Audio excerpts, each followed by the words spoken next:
Hi, 7th grade. Today's daily practice for Text Wednesday 9/9. Directions are as follows.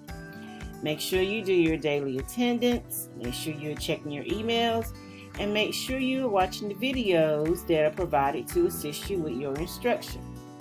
Now, today you're going to log into Study Island using Clever. Remember, use your QR code and log in through your Clever app. You're going to click on Study Island.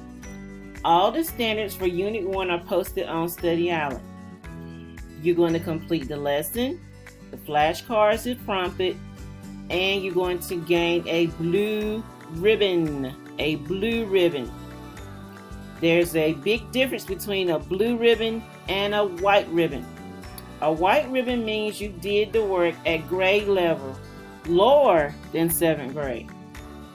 Therefore, you need a blue ribbon, which is mastery of 7th grade.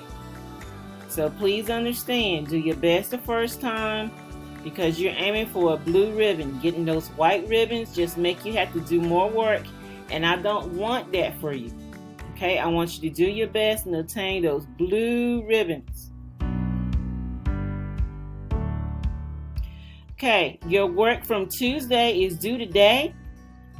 You need to submit that copy of your graphic organizer, your objective summary, and your closing questions today on Canvas, not to my email, but please submit your work on Canvas. Always submit your work on Canvas. If I give you another tool to use like Study Island, I will be able to go to that and see your progress. Okay? Please make sure you watch your team video so you can see my expectations as far as time for you to work on Study Island. It should be self-explanatory, but please click on your team video. If you have any other questions, please email me, Google Voice me, or remind me. You guys have a great day.